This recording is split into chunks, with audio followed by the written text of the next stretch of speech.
been since it ran? It was last fall, probably. Did it start on its own then? Yeah. Actually, I don't enjoy working on stuff like that as much as you might think. Any scratches to that car is going to cost me a ton of money, and finding somebody that can color match it, it's a little nerve-wracking to work on stuff like that, especially if it's not yours. It's first-time customer. A lot of risks, but there's a cool factor to it. I think it's a dual problem.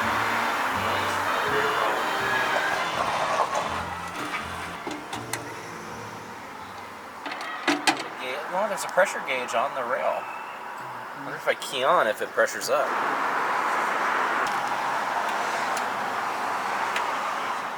Oh. I'm here to scan the vehicle. Check for codes. Okay, Steve. That's got fuel pressure. Okay. Yeah, let me get some starting fluid.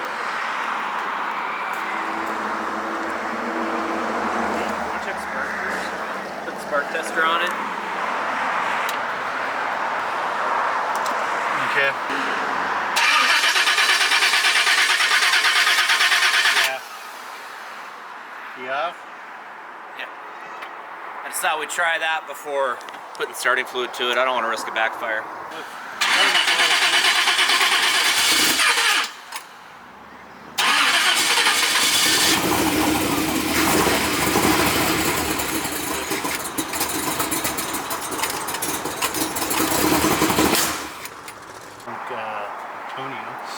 I've learned, yeah, you're not supposed to run these belts like this either. No. This should be on the back side of it. All it does, I mean, actually all it does from what I heard on Hot Rod Garage or Roadkill, David Freiberger, he just got a 71 Chevelle and he put a big block blown and he ended up doing this because the electric water pump wouldn't fit otherwise. And he says all it does is it you'll get rubber dust running it this way. You think they would have, if they spent the money, would have got carbs that these were already deleted totally. Because yeah, you don't run chunks on these.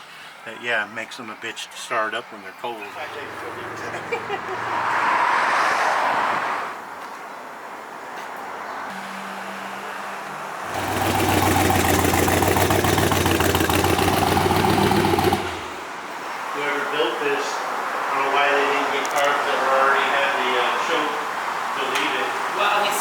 Building this over about a 30-year period, and the motor was done about 20 years ago. So, and given his age, I'm sure he's not real internet savvy. This is a pay to build. He didn't build it himself. So when I did the 455 with the dual carbs, I left the chokes on it. I don't know why you'd take them off. Correct, because you still kind of need something to fire it up when it's cold. But two, the carbs. It was a little here just now, but it shut off for a few minutes. You restart it within, a minute, like it did the very first time, it popped right off. This time it took a teeny bit more. Getting a little on the hot side now. Well, yeah, you let it cool off. The leaf spring is coming apart. The band on it's gone on this side, and the one over here is hokey as hell. This is basically a tie rod end to adjust the in and out. The bushings are blown out. I don't know what the hell that's off of.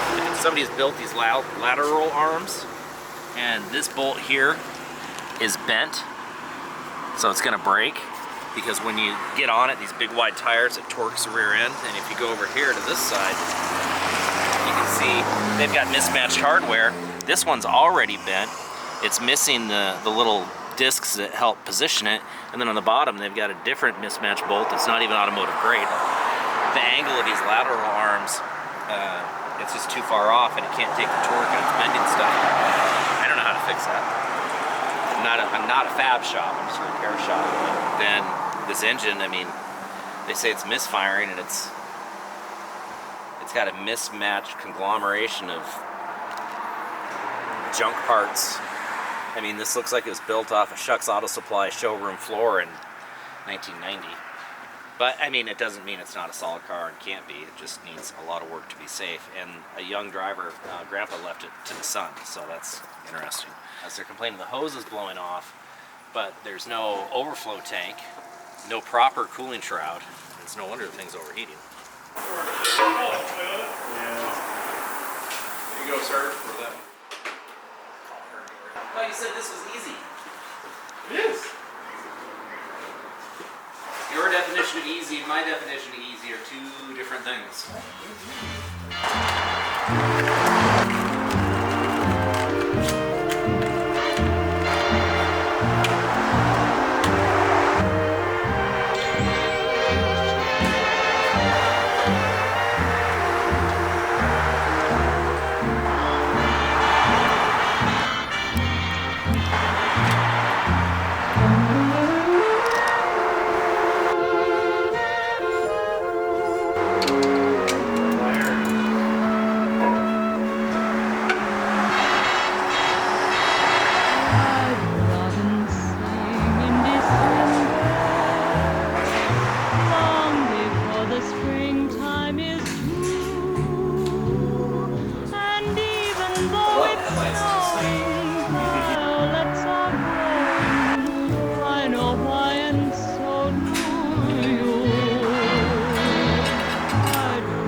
They did a good job. And why have I That made a the whole pocket in there. feeling Got some custom touch. on my ceiling? I know why, and so do you.